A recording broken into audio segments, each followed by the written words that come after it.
High everyone and welcome back to Oli's world.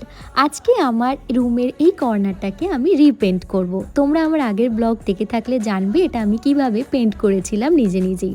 আসলে ব্যাপারটা হচ্ছে আমি হসপিটালাইজ ছিলাম লাস্ট উইক, তো এখন আমি বেড রেস্টে আছি। বাট বেড রেস্টে থাকার মেয়ে তো আমি নয়, তাই ভাবলাম এত বড় একটা ক্যানভাস থাকতে আমি বসে থাকবো কেন, এটাকেই একটা নতুন কিছু চমক দেওয়া যাক। মাস্কিং টেপ দিয়ে আমি যেটা বানাতে চাই সেটার জন্য একটা মেজারমেন্ট নিয়েছি। আর এখানে আমি পুরো ওয়ালটাতেই একটা নতুন করে পেন্ট করব। আর পুরনো কালার করার সময় যে চকলেট কালারের পেন্টটা ছিল, না না পেন্ট খাবার নয়, চকলেট কালারের পেন্টটাই আমি এখানে ইউজ করব। আর তারপরে আমি পেন্সিল দিয়ে ড্র করে নেব যেটা আমি এখানে বানাতে চাই, এবং তারপরে ব্ল্যাক কালার দিয়ে আমি সেটা স্টার্ট করেছি। তোমরা হয়তো একটু একটু বুঝতে পারছো কী করতে যাচ্ছি। আজকের জন্য এতটাই, দেখা হচ্ছে পার্ট 2-তে। Thank you for watching.